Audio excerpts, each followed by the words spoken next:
Is retrospective action the best way to try and improve the standard of refereeing? This comes after the Premier League key match incident panel has found that Gabriel should have been sent off for the attempted headbutt on Haaland. Now, Arsenal fans, stick with me, this isn't just about the Gabriel incident. But how many times across this season have, the key incident panel come out and said, no, this was wrong? But that doesn't help the teams in that situation. And sure, you can't go and replay the match or, deduct points. But the only way to then make it fair is to correct the right so that player gets that suspension or they get that, 1 game ban or 3 game ban. Because similar to the Brian Brobby incident, when De Zerbi was told about it, he said, can we go back and play the game? No.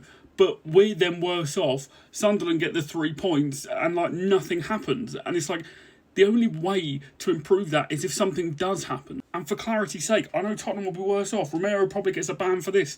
But, something needs to change. And I know at the moment, you can only get a ban if the ref doesn't see it or put it in his match report. But it's just not good enough because the ref's seeing things, getting a camera, getting a team that have cameras, he then goes over to look at it and still gets it wrong. And then the key incidents panel comes out and says, oh no, yeah, he did get that wrong. Something needs to happen because, do you know what I mean? That is quite literally the ref and the officials' fault on that day that it didn't happen because they got it wrong. Now, I know it's going to seem like, a team's being punished for a ref's mistake, but it's not because it's their player, committing the offence. We have all the cameras in the world. We have a whole team dedicated to capturing the key events of matches, and yet players are still getting away with things. And again, I can't stress enough, yes, Tottenham players included. This is a whole, sport-wide thing.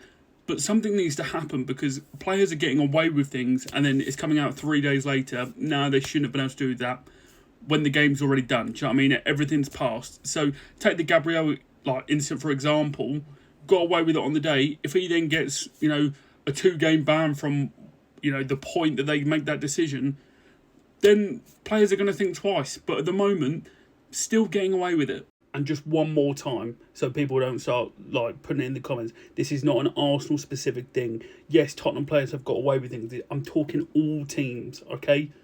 Put your pitchforks down. This is a uniting idea that everyone should probably get behind.